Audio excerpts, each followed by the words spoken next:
Mesdames, Messieurs, bonsoir, bienvenue sur la RTS, le journal, voici les titres. Formation, emploi des jeunes, souveraineté, patriotisme économique, baisse du coût de la vie. Le président de la République et le patronat sénégalais s'engagent à cheminer ensemble pour relever ces défis. Bassirou Diomaye Diakhar Faye a reçu les têtes de pont du secteur privé sénégalais pour échanger sur les priorités du gouvernement. Faut-il réviser les normes sur l'entrée des produits alimentaires au Sénégal? Quelles sont les règles établies? Suite à la polémique sur les produits pour bébés de Nestlé, le journal télévisé pose le débat et revient sur le processus de mise sur le marché. Le ministère du Commerce, l'Agence nationale de normalisation et le laboratoire d'analyse nous ont ouvert leurs portes. Les rythmes couleurs du Massa ont conquis le public d'Abidjan. Le marché des arts et du spectacle a dévoilé tout le potentiel culturel du continent africain. Musique, danse, représentation, gastronomie. L'édition 2024 a tenu toutes ses promesses. On en parle dans la rubrique culture de ce mercredi.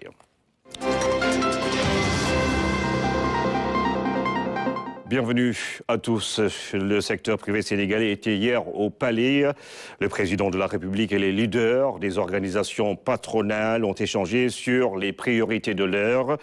Souveraineté, patriotisme économique, formation, emploi des jeunes ou baisse du coût de la vie. Voici à ce propos Beydi Agne au nom du patronat sénégalais.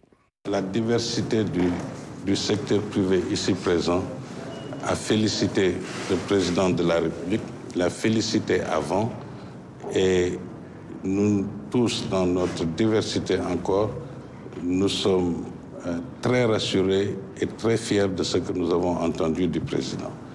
Il a évoqué, il nous a rappelé l'importance que nous occupons dans ce pays et leur engagement et l'engagement de l'État à nous soutenir totalement dans nos différentes actions. Et les différentes actions, il attend de nous aussi que nous puissions apporter des réponses à l'emploi des jeunes, que nous partageons ensemble la souveraineté et le patriotisme économique, que nous apportons des réponses à la formation des jeunes, que nous apportons des réponses à la baisse du coût de la vie. Nous nous sommes engagés et nous nous sommes tous dans exprimer notre bonheur et satisfaction d'entendre et d'avoir notre État qui nous rejoint dans ce que nous disions tout le temps. Ça nous a absolument motivés, rassurés. Donc nous sommes à la disposition et nous avons manifesté notre disposition, nous avons manifesté notre engagement et je pense qu'ensemble, nous pourrons relever les défis que le pays a devant lui. Les défis de la création d'emplois, les défis de la création de richesses, le défi de la contribution de la paix dans le pays. Nous l'avions fait durant tout le processus. Nous magnifions comme l'international magnifie la paix et la transition démocratique que nous avons eue au Sénégal. Les acteurs de premier plan du changement et du développement du Sénégal. Propos de Hamissar Fall pour matérialiser le projet de transformation systémique porté par le nouveau régime. La directrice générale d'Intelligence Magazine est l'invitée du magazine Le Point. Je crois que c'est l'occasion aussi de dire à cette jeunesse d'être patiente un peu et de ne pas, si vous voulez, observer le travail qui se fera dans une posture de gendarme en disant oui mais il y a ça qui marche pas, vous avez reçu tel, vous nous aviez dit cela. Moi j'invite ces jeunes, ceux qui les ont soutenus, les autres, à justement être des acteurs de ce développement qu'ils veulent. De se dire aujourd'hui que le président de la République n'a pas les moyens de donner du travail à tout le monde dès la première année. Mais par contre, chaque personne peut aujourd'hui chercher autour les ressources qui existent, chercher les possibilités de renforcer sa formation, chercher les possibilités de contribuer d'une manière directe ou indirecte au développement. Et je dois dire que ça ne se fera pas que sur les réseaux sociaux. Donc, je crois qu'il faut non seulement engager cette dynamique où on devient un citoyen qui participe à la réalisation de ce projet éventuellement, puisque la réussite sera la réussite de tous, mais il faut également être cette jeunesse qui comprend que dans les autres pays du monde, ce sont les jeunes qui transforment les économies. Si aujourd'hui l'Inde est là où elle est, c'est parce que, vous le savez bien, l'Inde a parmi les meilleurs ingénieurs au monde. Si aujourd'hui la Corée du Sud, ces pays, la Malaisie, Singapour, des pays qui avaient pratiquement le même PIB que le Sénégal, comme je le répète souvent, il y a quelques années, aujourd'hui comptent parmi les puissances, c'est parce que ces gouvernements ont misé dans des écoles polytechniques et ont permis à ces jeunes de devenir les meilleurs de leur génération. Ça pose plus que jamais l'acuité de la formation et du profil. Exactement. Et ça, le savoir, certes, l'État peut mettre les infrastructures, mais encore une fois, pour se distinguer et permettre à ce pays un jour de parvenir à cette souveraineté tant voulue, je crois que c'est important que la jeunesse prenne conscience du fait que personne ne fera son avenir à sa place. Le point avec Amir Sarfal sur l'élection du président Bassirou Diomaye Diakhar Faye, le projet dont Sénégal nouveau à suivre. Après ce journal, à suivre également la lecture du communiqué du Conseil des ministres qui s'est réuni ce mercredi. La tournée du ministre de l'Agriculture et de l'Élevage dans les installations horticoles situées dans les zones de production de Kirène et Gas. Le gouvernement veut mettre en place des coopératives agricoles communales qui vont devoir justement jouer un rôle prépondérant dans la course vers la souveraineté alimentaire. Plein d'un mot. Ces coopératives agricoles communales qui seront installées dans les 547 communes du Sénégal vont participer pleinement à l'atteinte de la sécurité alimentaire. Et cela via toute la chaîne de valeur agricole et horticole en particulier. La finalité est d'y installer des jeunes et des femmes avec l'accompagnement des techniciens agricoles, mais aussi venir à bout des 340 000 tonnes de fruits et légumes importés par le Sénégal par an et qui équivaut à 66 milliards de francs CFA. L'agriculture est devenue une science. L'agriculture est devenue une précision. Si en plein champ, on peut se permettre d'atteindre des rendements de 40 à 50 tonnes, sous les serres, on peut aller jusqu'à 100 tonnes. Au Sénégal, en tout cas dans le domaine de l'horticulture, que l'on connaît, on va dire bien, c'est un pays où tout est possible. C'est un pays, j'ai l'habitude de dire, qui aujourd'hui vit une situation un peu paradoxal parce qu'on importe de tout, alors qu'on devrait être un pays exportateur de tout. Une vision bien comprise et acceptée par les jeunes et les femmes trouvées sur le terrain en pleine activité. Avec l'agriculture, on peut bien créer de l'emploi. Parce qu'on a déjà, on l'a fait depuis 2005. Si l'État nous appuie, on pourra faire énormément de choses. Surtout en ce qui concerne l'autosuffisance alimentaire. Autre site de production visité, celle située dans la commune de Keur Moussa avec l'agrobusinessman Maguette Niang en pleine campagne de contre-saison. Ici, les femmes et les jeunes s'engagent pour accompagner le nouveau régime. Nous n'avons rien à envier à l'Europe. Nous sollicitons juste votre appui afin de rester à QVS pour atteindre notre souveraineté alimentaire. Un autre maillon important dans l'agriculture, la mécanisation, un défi majeur pour le département de l'agriculture. Quand je vois ce projet que notre cher pays, avec ses moyens, avec ses partenaires, ont mobilisé 85 milliards de francs CFA, dans l'unique objectif de booster la modernisation de notre agriculture. Raison pour laquelle ce projet intègre 20 stockages frigo et 100 stockages secs. C'est exactement la nouvelle dynamique que son Excellence le Président de la République, le Premier ministre et tout le gouvernement ont l'intention de moderniser l'agriculture. Et le ministre d'ajouter que ces belles réussites doivent être des modèles pour que le Sénégal puisse atteindre sa souveraineté alimentaire dans les meilleurs délais. À cet instant du journal, nous vous faisons lecture du communiqué du Conseil des ministres qui s'est réuni aujourd'hui donc au Palais de la République à Ramdo. Bonsoir. Bonsoir Ibrahima, bonsoir. Le Conseil des ministres s'est tenu ce mercredi 24 avril 2024 au Palais de la République sous la présidence du chef de l'État, son Excellence M. Bassirou Diomaye Diakhar Faye. À l'entame de sa communication, le président de la République a rappelé que la lutte contre la cherté du coût de la vie reste une priorité de l'action gouvernementale. Le chef de l'État a constaté la dérégulation des marchés des produits et services de grande consommation en termes d'approvisionnement, de stock et de prix. Dans ce lot, il a attiré toute l'attention du Conseil sur la situation des denrées de première nécessité. Aussi indique-t-il les prix homologués, en gros et surtout en détail, du riz, du sucre, de l'huile, de la farine, du lait et du pain notamment, doivent faire l'objet d'une surveillance particulière et permanente de la part du gouvernement et des services compétents de l'État. Le président de la République a en outre rappelé au Conseil la forte préoccupation de ses concitoyens concernant la baisse et la régulation des coûts des loyers et les facilitations pour l'accès à un logement décent.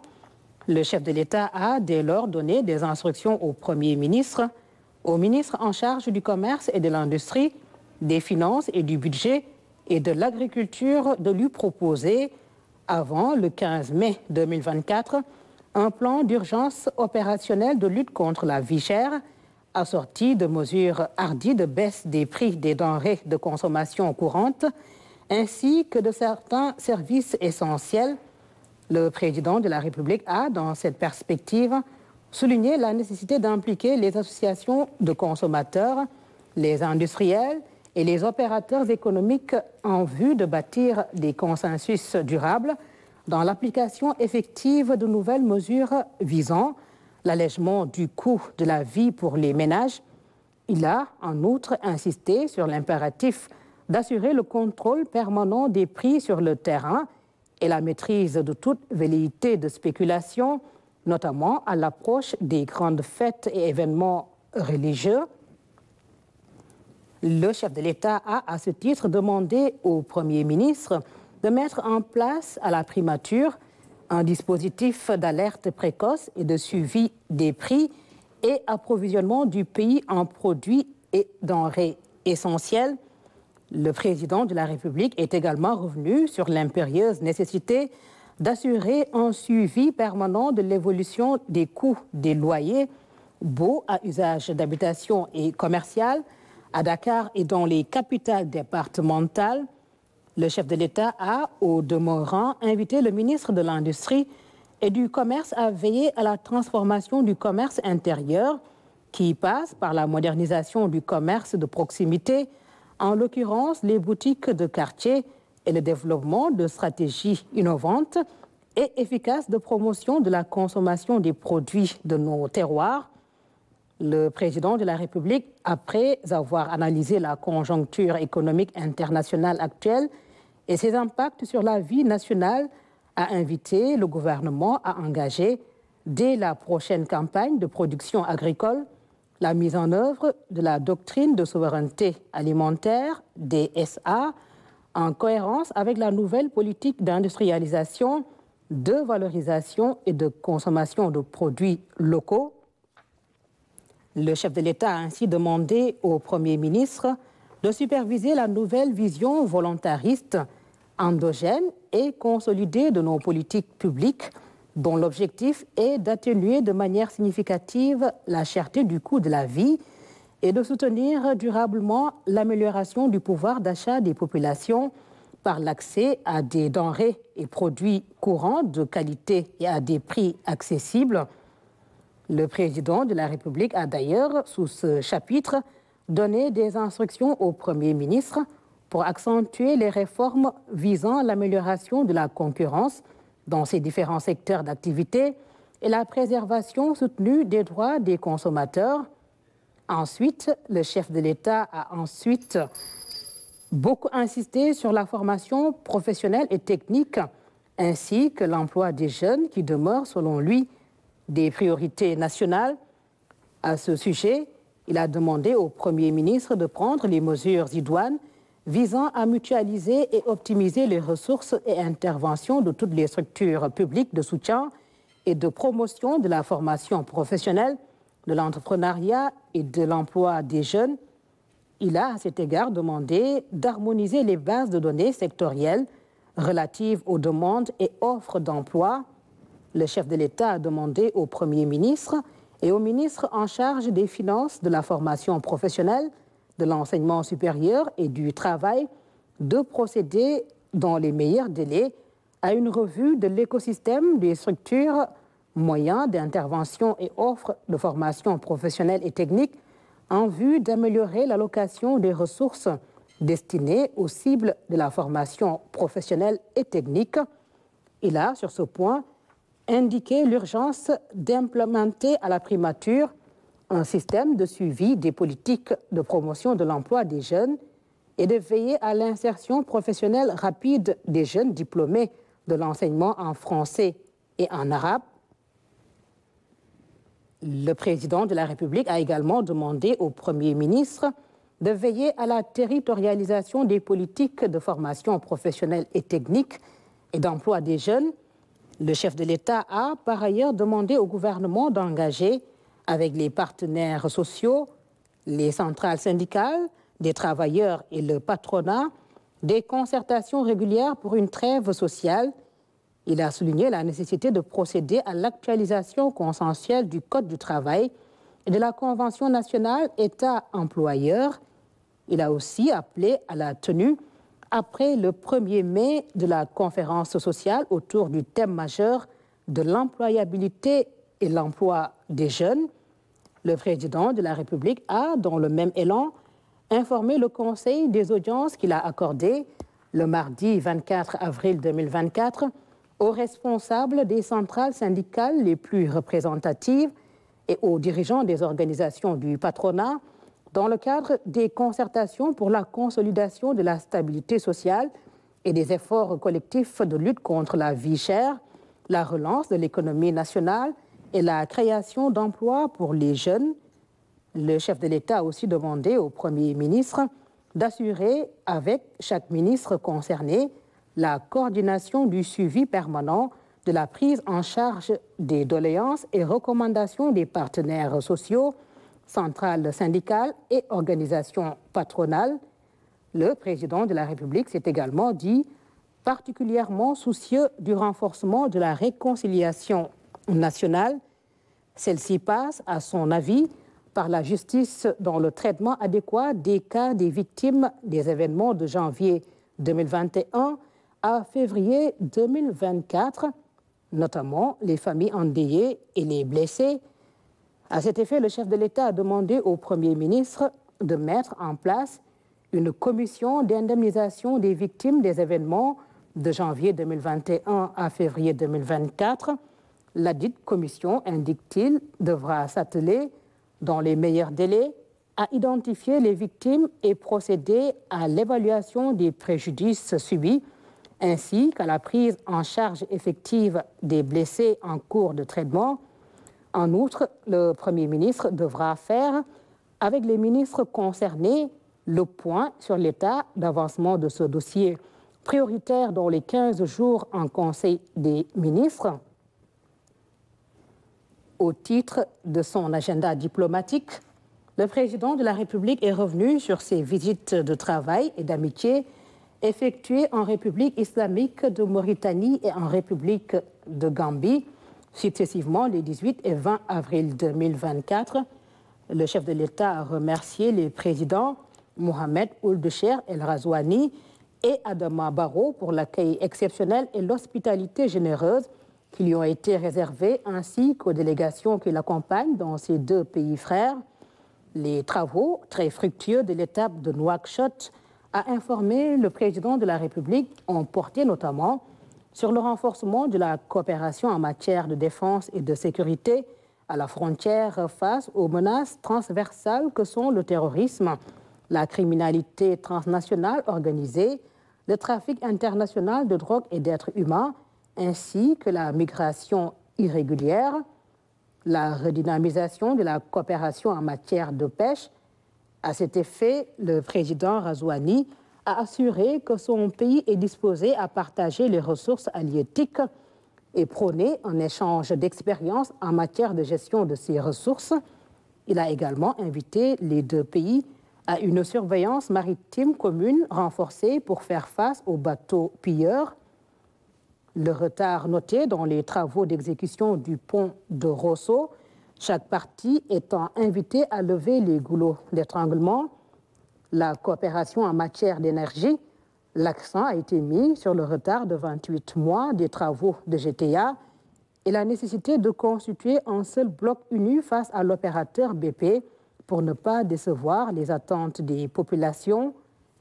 S'agissant de l'étape de la Gambie, le chef de l'État a informé le Conseil que ces entretiens très fructueux en tête-à-tête avec le président Adama Barrow ont porté dans tous les domaines de la coopération pour un accent particulier sur la défense et la sécurité, un domaine dans lequel le Sénégal continuera d'appuyer la Gambie dans sa quête de stabilité.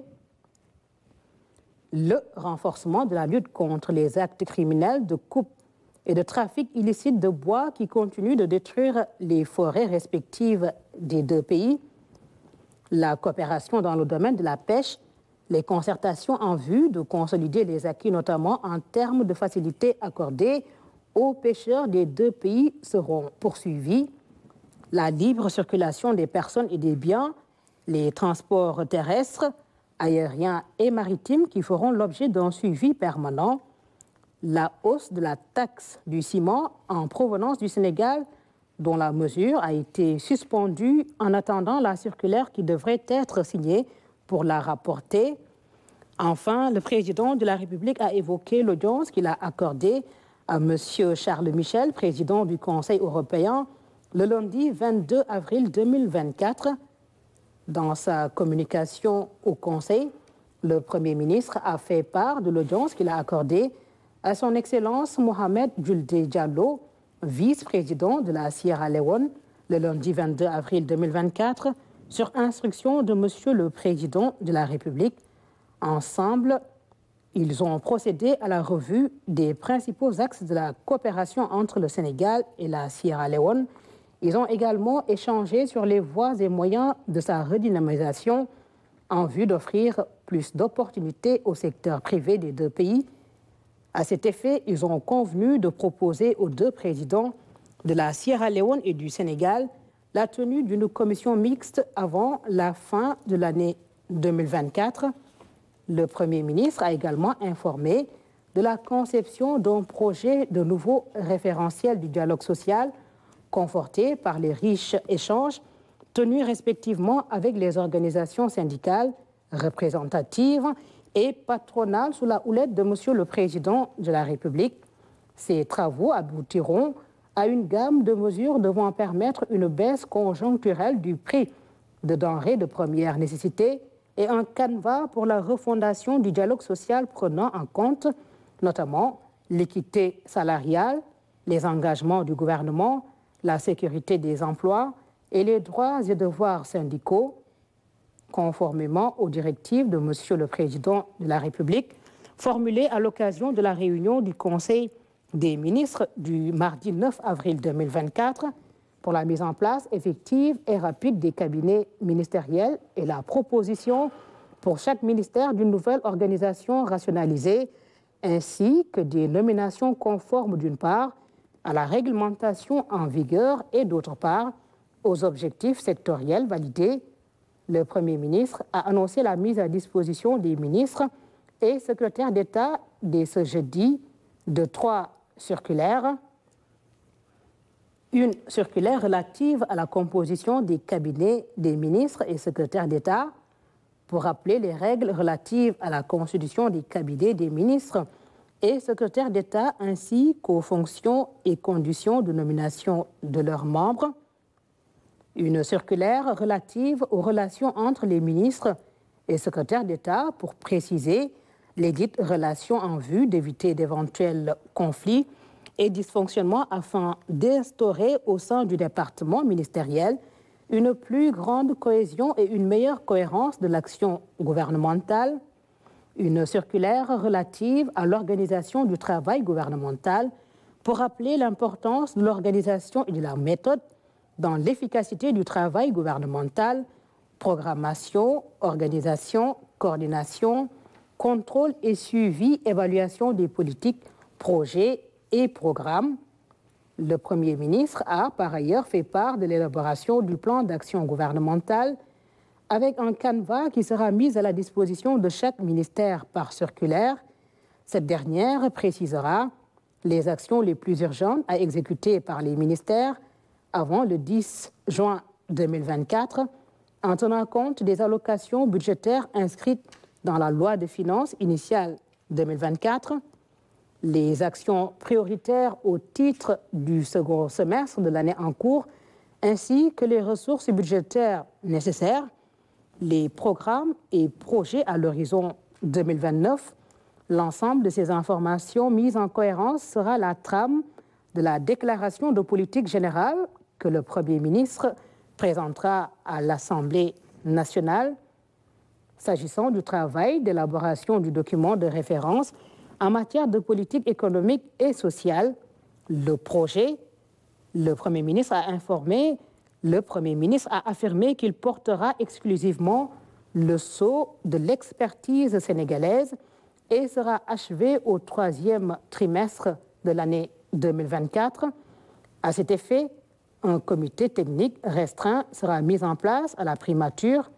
Cette instance sera composée notamment des ministres en charge du plan, des finances, de l'industrie, de la souveraineté alimentaire, de l'emploi, de la transformation du secteur public et du bureau organisation et méthode BOM. À l'issue des travaux, poursuit le Premier ministre, le cadre de référence pour la matérialisation de la vision de M. le Président de la République pour un Sénégal souverain, juste et prospère à travers la conception de programmes et projets de transformation systémique sera soumis à la validation du chef de l'État avant la fin du 3e trimestre de l'année 2024. La première phase du plan d'action pluriannuel du projet sera inscrite, précise-t-il, dans le projet de loi de finances initiale 2025 qui sera soumis à l'approbation de l'Assemblée nationale au début du mois d'octobre prochain. Et au titre des communications des ministres. Le ministre de l'Enseignement supérieur, de la Recherche et de l'Innovation a fait une communication sur la situation de l'enseignement supérieur et de la recherche. Le ministre des Pêches, des Infrastructures maritimes et portuaires a fait une communication sur la procédure de sélection d'un opérateur pour l'exploitation des chantiers navals de Dakar. Le ministre de la Famille et des Solidarités a fait une communication sur le lancement du projet de résilience et de développement communautaire de la vallée du fleuve Sénégal, PRDC-VFS, financé par la Banque mondiale. Le ministre de la Jeunesse, des Sports et de la Culture a fait une communication sur la mise en vente publique aux enchères de la bibliothèque du président Léopold Sédar Senghor en France. Le ministre de l'Agriculture, de la Souveraineté alimentaire et de l'Élevage a fait une communication sur la préparation de la Tabaski 2024, le bilan de la campagne agricole 2023 et la préparation de la campagne agricole 2024-2025. C'était donc là, mesdames et messieurs, la lecture du communiqué du Conseil des ministres qui s'est réuni ce mercredi au Palais de la République à Ramdao. Merci. Agriculture, la question justement d'une agriculture durable face aux contraintes climatiques, environnementales et socio-économiques. C'est autour de cette question que s'est tenue la conférence sur l'intensification durable, 2 jours pour présenter les résultats des recherches et réfléchir sur les mécanismes pour une agroécologie et une souveraineté en Afrique. Poussamané. L'objectif de cette 4e conférence est de rassembler chercheurs, enseignants-chercheurs, étudiants, experts et professionnels pour présenter les derniers résultats scientifiques.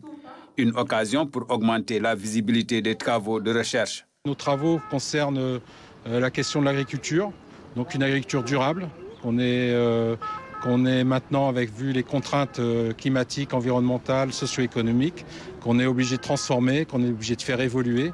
Et donc on réfléchit entre chercheurs, mais aussi entre praticiens, entre agriculteurs, techniciens, comment on peut envisager ces agricultures du futur, ici au Sénégal, mais aussi plus largement sur l'Afrique de l'Ouest.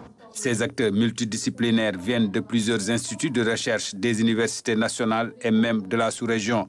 Et parmi les thématiques, il y a l'intensification durable à l'ère numérique. Souvent, quand on parlait de l'intensification, on faisait référence à la pollution, à l'usage de produits chimiques. Parce que l'intensification n'a de sens que rapportée à un facteur de production. Souvent, quand on parlait d'intensification, en Occident, on parle d'intensification par rapport aux intrants chimiques, que c'est en Amérique latine, on parle d'intensification par rapport à la machinerie agricole peut-être. Mais nous, ici, les chercheurs sont en train de réfléchir sur une intensification écologique, c'est-à-dire une intensification où c'est les fonctionnalités des écosystèmes qui sont intensifiées. Au-delà de ces axes de réflexion, des tables rondes sont prévues pour discuter de la transformation des systèmes agricoles. Le défi est comment mettre en synergie les différentes initiatives pour une agroécologie et une souveraineté alimentaire en Afrique.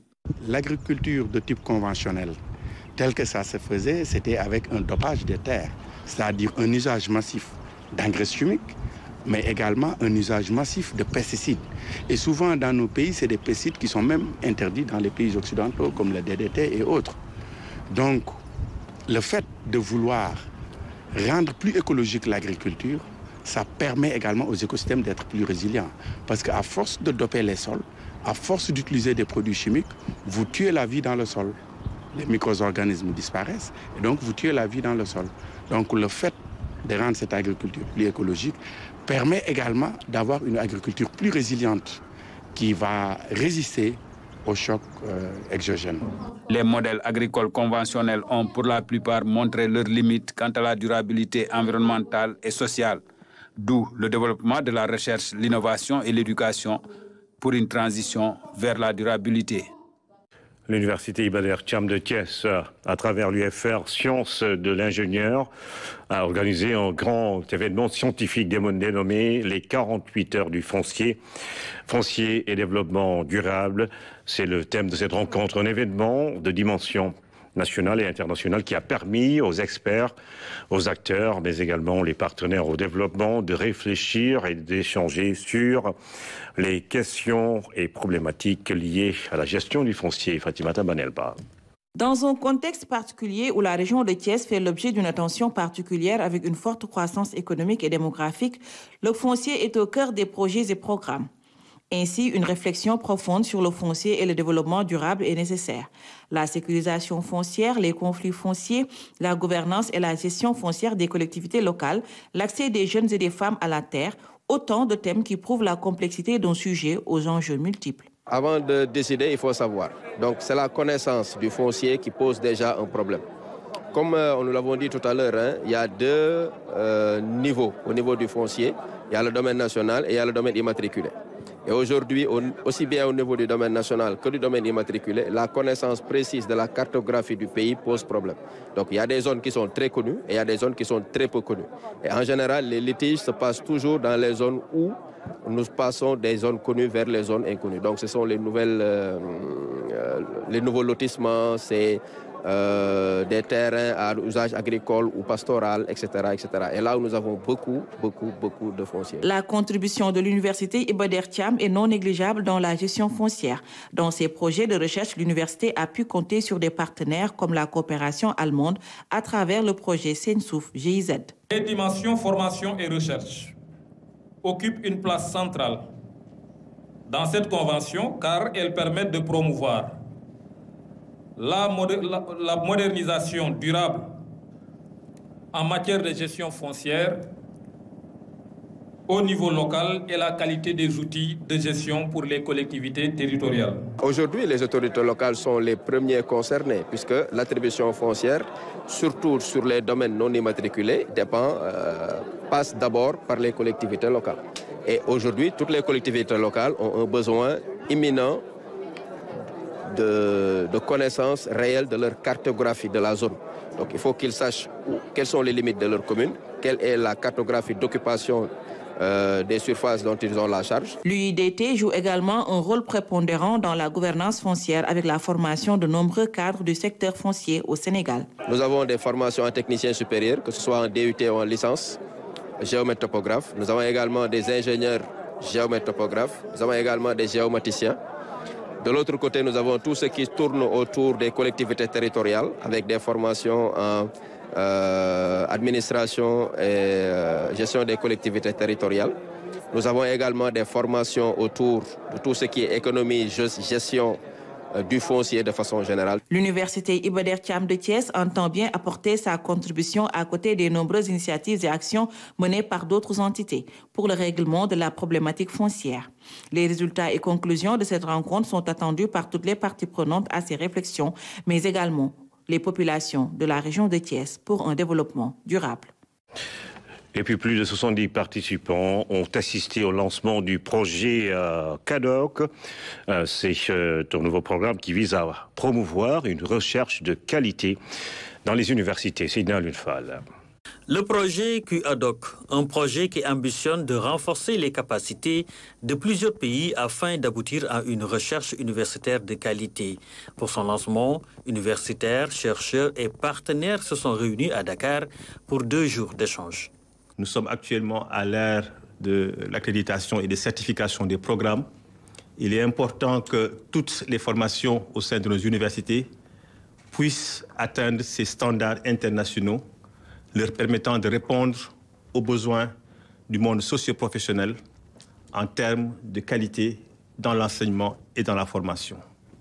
Donc, je voudrais donc remercier encore une fois tous nos partenaires qui œuvrent au jour le jour pour améliorer cette qualité et permettre à nos universités d'être aux normes par rapport à ce qui se fait au niveau international. Plus de 70 participants de cette nationalité ont assisté au lancement du projet QADOC en présentiel ou en ligne. Rencontre initiée par l'ANAQ-Sup, l'UCAD et Obréal.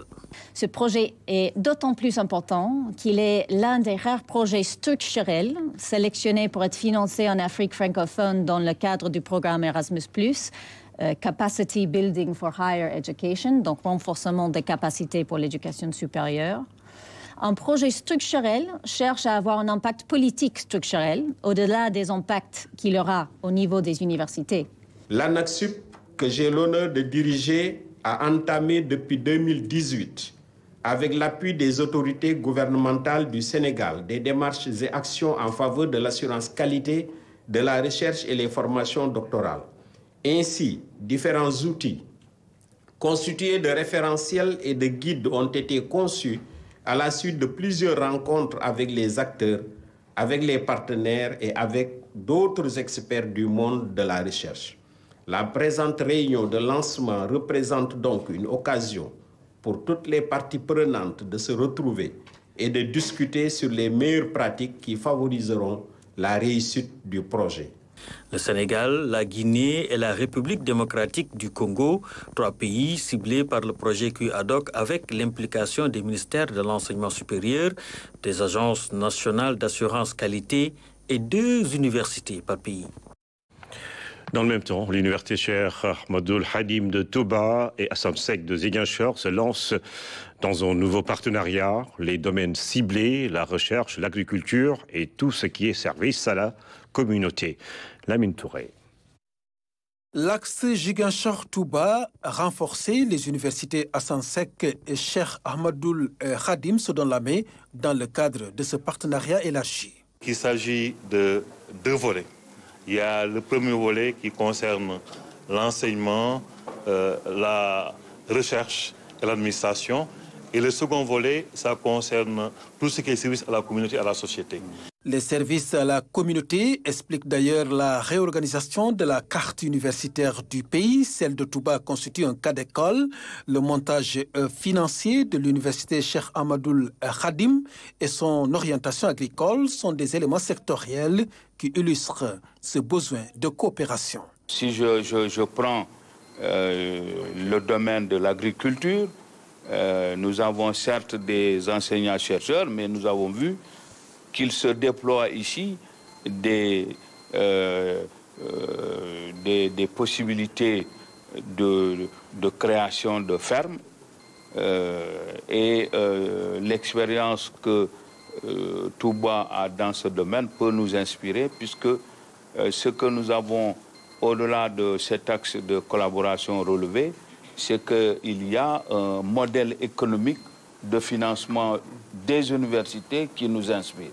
Parce que jusque-là, ce que nous avons l'habitude de faire dans les universités publiques, c'est d'attendre de l'État une manne, non pas financière, mais budgétaire pour pouvoir fonctionner.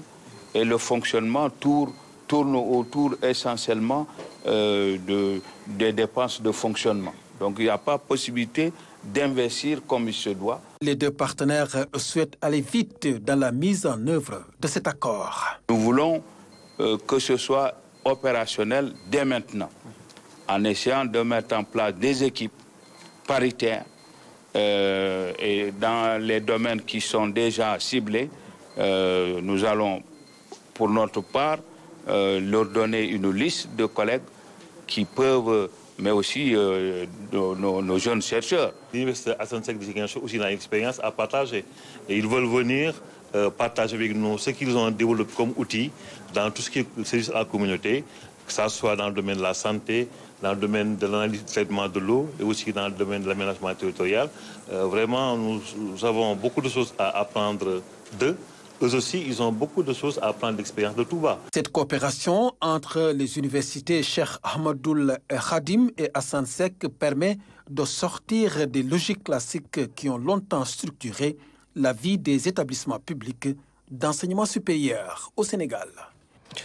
Allons à présent à Gano, les villages d'origine de Kalidou Koulibaly, le capitaine des Lions du Sénégal, pour parler du poste de santé qu'il est en train de construire avec le soutien de ses frères. Le chantier avance bien. Notre reporter Ibrahima Pabidiou est allé voir le niveau d'exécution des travaux. L'infrastructure en question, la voici. Elle est implantée à l'entrée du village et commence à sortir de terre moins d'1 an après la pose de la première pierre. Une visite à l'intérieur du chantier a permis d'avoir un aperçu sur le coût de l'investissement. La fondation de ce compartiment, par exemple, mesure 3 mètres. Dans ce chantier, j'ai la charge de gérer le sable. Et actuellement, ce qui a été déchargé ici est énorme. J'ai dénombré 120 camions et chaque chargement nous est taxé à 30 000 francs. Le fondement, à lui seul, coûte très cher, sans compter la clôture. Ce que j'ai déjà fait comme dépense est beaucoup. En plus, nous payons aussi les ouvriers. Beaucoup de jeunes du village travaillent ici. Les autres travaux sont suivis et assurés par le chef de chantier qui est en déplacement. Sinon, il allait aussi vous faire le point. Cette œuvre du capitaine Koulibaly et ses frères est grandement appréciée par l'ensemble des populations de Ngano et au-delà même. Nous magnifions cette œuvre de Kalidou Koulibaly. Ce sera une bouffée d'oxygène pour l'ensemble des populations de Kanel et environ. Nous avons une structure de santé ici, mais elle manque presque de tout. Pour faire nos échographies et autres analyses, nous sommes obligés d'aller très loin et dépenser de fortes sommes pour les évacuations. Les patients, surtout ceux qui sont en situation d'urgence, souffrent beaucoup. Les populations ont hâte de voir cet établissement sanitaire démarrer. Elles ont beaucoup souffert, mais avec la grâce de Dieu, tout cela sera un vieux souvenir. Ces actions en faveur des populations du Fouta n'ont pas commencé ici. Avant son village, le capitaine Koulibaly a appuyé le centre hospitalier régional de Ourossogui en le dotant d'une ambulance médicalisée. À travers sa fondation, Koulibaly compte encore perpétuer ses actions au bénéfice des populations de son très cher pays. Quel est le processus de mise sur le marché dont produit après les accusations sur le lait pour bébé de Nestlé? Nous nous sommes intéressés à la question. Les procédures et les règles établies vont-elles dans le sens de la meilleure protection des consommateurs sénégalais? Notre reporter Oumou Kalsoum Sall évoque le sujet avec quelques spécialistes ou autorités du ministère du Commerce. Au Sénégal, la mise sur le marché d'un produit alimentaire, comme dans tous les pays, est bien encadrée. Tout produit, avant d'intégrer le marché, qu'il soit importé ou fabriqué localement, il faut qu'il y ait une autorisation. Lorsqu'il est importé, il y a ce qu'on appelle une DIPA qui est fournie. Et c'est la base des analyses qui ont été faites. Lorsque c'est produit localement, il y a une autorisation FRA qui est délivrée sur la base des analyses qui ont été faites et qui sont concluantes. Donc, dans tous les cas, un produit, avant d'intégrer le marché, il faut nécessairement qu'il y ait des analyses qui sont un peu, qui sont en conformité avec la norme, avec des normes pour autoriser sa mise en marché. La DIPA, déclaration d'importation de produits alimentaires, ou le FRA, autorisation de fabrication et de mise en vente, et donc le sésame dont dispose chacun des milliers de produits alimentaires sur le marché. Et pour obtenir cette autorisation, le produit doit impérativement passer par le laboratoire national d'analyse et de contrôle du ministère du Commerce.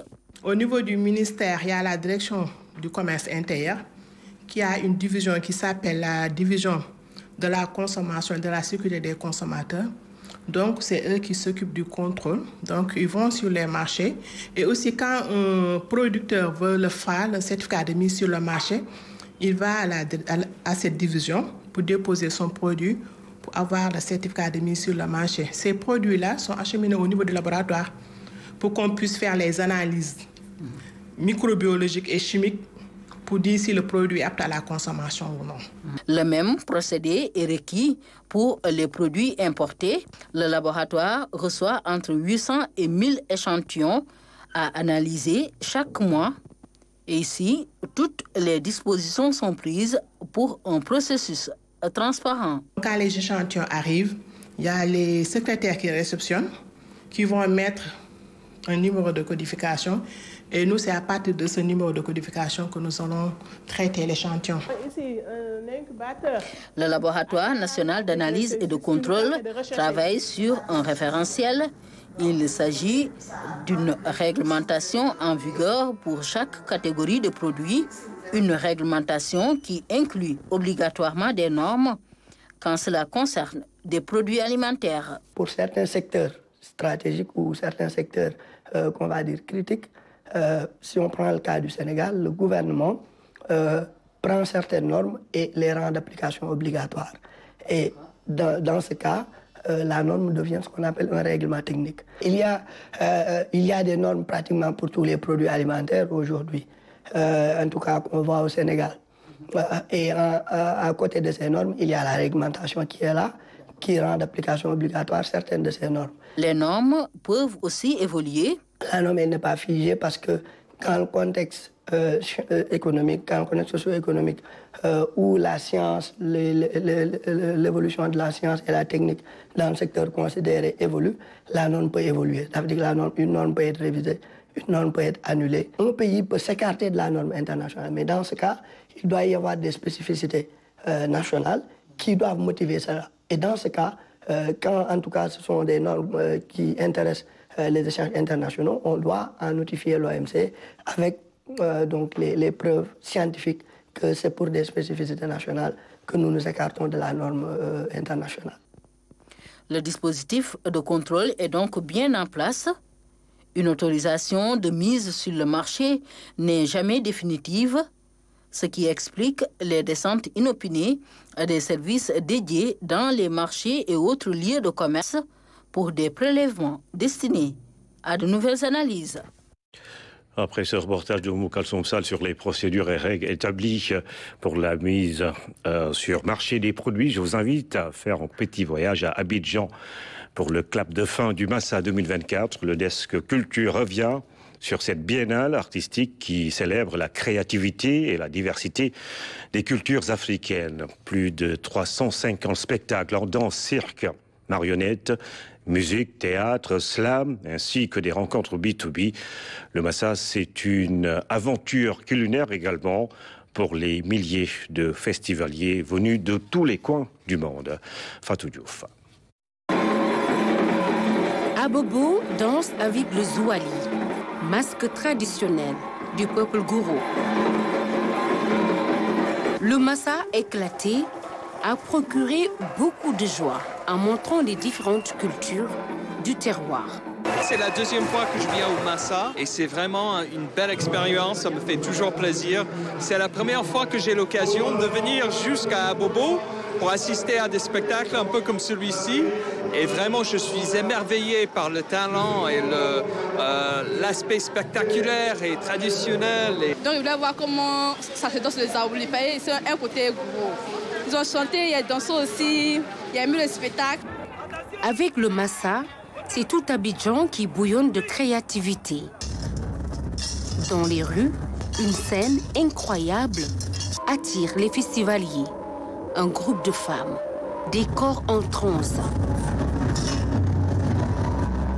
La création rouge, une performance déambulatoire pour dénoncer l'asservissement des femmes. Le rouge représente beaucoup de choses. Elle peut représenter la violence, elle peut représenter l'amour, elle peut représenter aussi la femme. Quand je dis femme, chaque mois, toutes les femmes, la plupart, elles ont leur menstruation, le sang, donc voilà.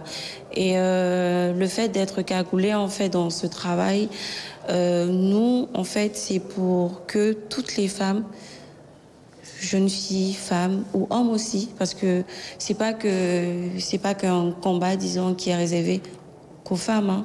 Donc c'est pour que aussi toute personne puisse s'identifier, puisse se reconnaître en fait à travers chacune des femmes qui est présente dans cette pièce. À travers cette représentation, je vois que des femmes qui sont enchaînées, c'est-à-dire qui sont oppressées, qui sont maltraitées peut-être dans la société, et leur salut viendra que d'elles-mêmes. Voilà, elles se libèrent entre elles-mêmes, c'est-à-dire le respect de la femme demain de la société va dépendre que d'elle-même. Personne ne va venir sortir la femme de toutes les oppressions qu'elles subissent dans la société, mais c'est elles-mêmes entre elles qui vont s'entraider pour se libérer.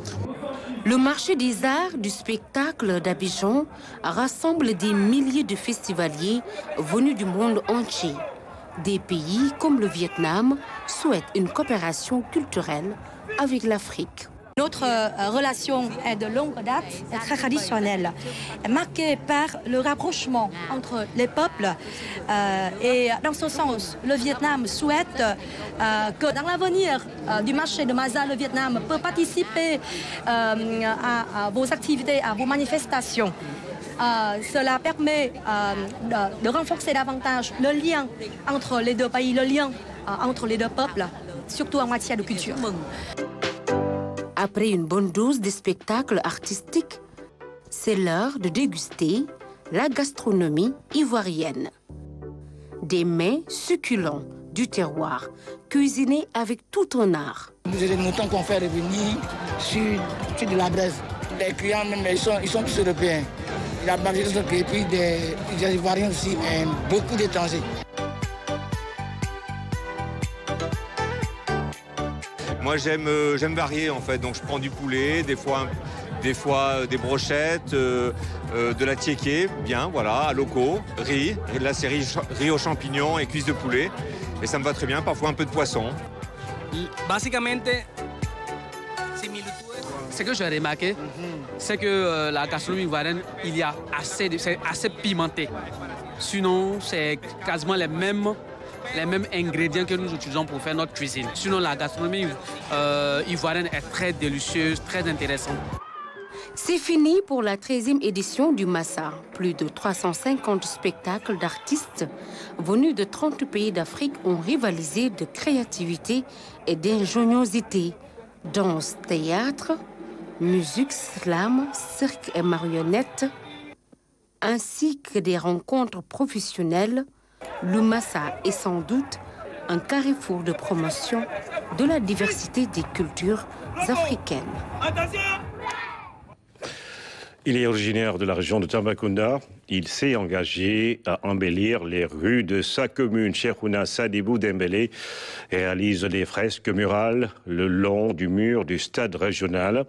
À travers le street art, l'artiste communique et sensibilise les populations sur la protection de l'environnement, sur l'histoire et les mythes de la région de Tambacounda. Tchorodien l'a rencontré.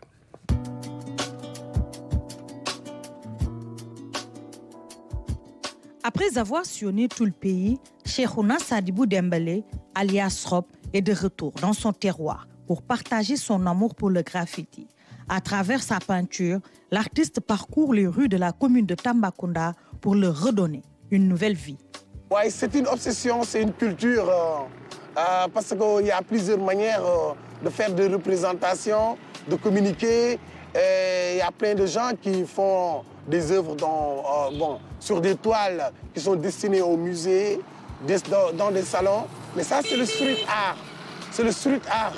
Donc, on s'adresse à la population. C'est l'art de la rue. Et cet art-là, vraiment, qui n'a pas ça n'a pas de frontières. C'est une communication directe avec le public, avec les gens qui passent chaque jour. Sensibiliser, embellir, Prop s'inspire aussi de l'histoire de sa région et de son imaginaire. Ouais, le pont de Mamakunda, c'est le pont ferroviaire qui porte le nom du quartier pont, Légal Pont. Ce pont a été construit depuis la construction du chemin de fer. Donc c'est le même pont qui porte le nom de mon quartier, Légal Pont. Et ce pont aussi est lié au marigot de Mamakunda et le Djinakolon. Le Djinakolon, c'est le puits de l'esprit de Tambacounda. Mamakunda, c'est le nom de l'esprit de Tambacounda et c'est le nom du marigot qui traverse toute la ville. Et tout est lié à l'environnement de Tambacounda. Ces fresques murales font le bonheur des riverains et des passants.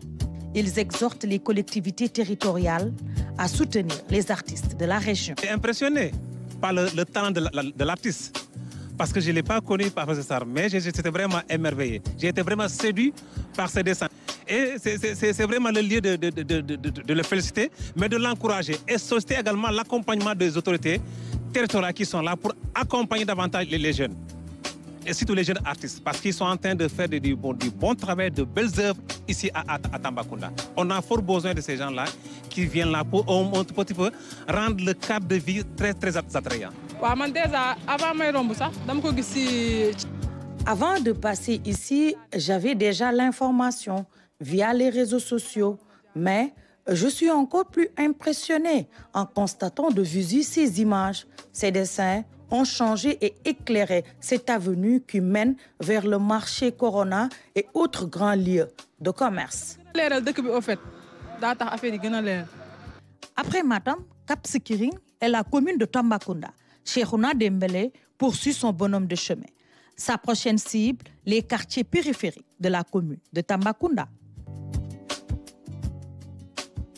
Le Sénégal a l'honneur au Rwanda. Notre compatriote Cheikh Diop a remporté le 21 avril dernier le premier prix de la 11e édition justement du concours international de Coran sur les 51 candidats venant de 30 pays. Le Sénégal a été classé premier justement grâce à Cheikh Diop qui a remporté le premier prix. C'est la fin de cette édition, mesdames et messieurs. Encore une fois, merci de nous avoir suivis et très bonne fin de soirée à tous sur la première chaîne de télévision sénégalaise.